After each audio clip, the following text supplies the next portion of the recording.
Hi friends, రీసెంట్గా మన ప్రధాని మోడీ గారు ద్వారకాలో ఒక కేబుల్ బ్రిడ్జ్ ఇనాగ్రేట్ చేశారు. బ్రిడ్జ్లో స్పెషాలిటీ ఏముందిలే అనుకోకండి, వీడియో ఫుల్గా చూస్తే మీకే అర్థమవుతుంది. ద్వారకా నుండి 34 కిలోమీటర్స్ దూరంలో అరేబియన్ సీని ఆనుకొని ఒక ఐలాండ్ ఉంది. ఆ ఐలాండ్ని బేట్ ద్వారకా అంటారు.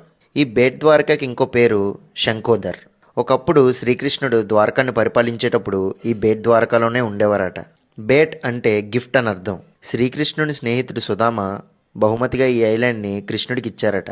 ఈ ఐలాండ్లో ఆల్మోస్ట్ 8,500 పీపుల్ నివసిస్తున్నారు. అండ్ వీళ్ళు ఐలాండ్ నుండి మెయిన్ ల్యాండ్కి వెళ్ళి రావడానికి బోట్ ట్రాన్స్పోర్ట్ తప్ప వేరే ఆప్షన్ ఉండేది కాదు. కానీ ఇప్పుడు ఓకా అనే ప్లేస్ నుండి డైరెక్ట్గా బేట్ ద్వారకా ఐలాండ్కి వెళ్ళడానికి కేబుల్ బ్రిడ్జ్ నిర్మించారు. ఈ కేబుల్ బ్రిడ్జ్కి పేరు సుదర్శన్ సేతు అని పెట్టారు. 2017 అక్టోబర్లో ప్రధాని మోడీ గారు ఈ బ్రిడ్జ్కి ఫౌండేషన్ వేశారు. అండ్ ఫైనల్లీ ఇప్పుడు 2024లో ఆయన చేతుల మీదనే మళ్ళీ ఇనాగ్రేట్ చేశారు. టోటల్గా 979 crores ఖర్చు అయిందంట ఈ బ్రిడ్జ్ కన్స్ట్రక్షన్కి.